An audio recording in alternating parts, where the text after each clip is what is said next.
Halo, Assalamualaikum warahmatullahi wabarakatuh. Nama saya Randy Prakasa Sutarjo.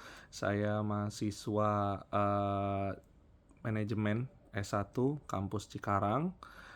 Saya ingin mengomentari atau menanggapi artikel terkait kemanusiaan yang adil dan beradab menurut Pancasila. Pancasila sebagai dasar negara Indonesia ini bukanlah sekedar fondasi formal yang tertulis di atas kertas, melainkan jiwa dan roh yang menghidupkan seluruh aspek kehidupan berbangsa dan bernegara. Salah satu sila yang paling fundamental dan menjadi landasan moral adalah sila kedua, kemanusiaan yang adil dan beradab.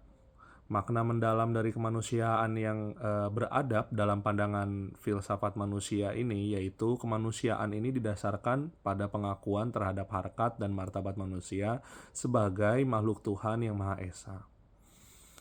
Setiap manusia tanpa membedakan suku, agama, ras, atau latar belakang sosial harus diperlakukan dengan penuh hormat dan juga dengan adil. Ini bukan hanya sebuah norma etik, melainkan sebuah panggilan moral untuk menegakkan hak asasi manusia secara penuh dan utuh. Realitas sosial di Indonesia, kita melihat kenyataan bangsa Indonesia saat ini masih menunjukkan tantangan yang cukup besar.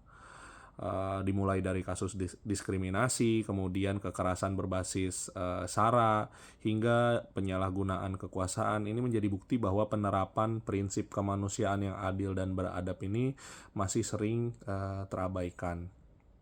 Fenomena ini juga akhirnya menuntut kita semua untuk kembali menyadari pentingnya menegakkan nilai tersebut dalam setiap aspek kehidupan.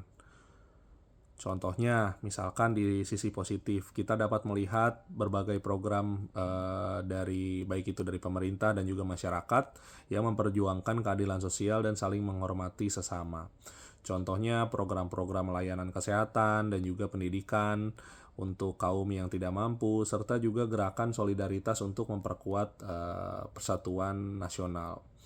Begitu juga hal positif yang masih kita lihat saat ini adalah budaya atau semangat gotong royong, ya, dan juga toleransi antar umat beragama yang kita lihat saat ini sudah mulai berangsur membaik dibandingkan tahun-tahun sebelumnya. Ini juga menjadi cerminan nilai kemanusiaan yang beradab. Namun juga di sisi lain kita juga melihat muncul berbagai tantangan sebagai kasus kekerasan, diskriminasi, dan juga ketidakadilan sosial yang masih terus terjadi. Kita masih melihat banyak hal, contohnya ada beberapa contoh ketidakadilan di mana hanya hanya orang-orang terdekat yang bisa masuk ke suatu perusahaan dan lain-lain. Insiden-insiden ini juga akhirnya menjadi pengingat bahwa nilai kemanusiaan harus terus-menerus kita aktualisasikan dan juga diperjuangkan agar Indonesia benar-benar menjadi bangsa yang bermartabat dan beradab. Lalu pertanyaan berikutnya, mengapa ini menjadi penting? Menjadikan sila kedua Pancasila sebagai fondasi utama berarti kita menegaskan bahwa keadilan dan keberadaban adalah kunci menuju bangsa yang maju dan sejahtera. Kemanusiaan yang adil dan beradab harus membumi dalam tindakan yang nyata, bukan sekedar slogan.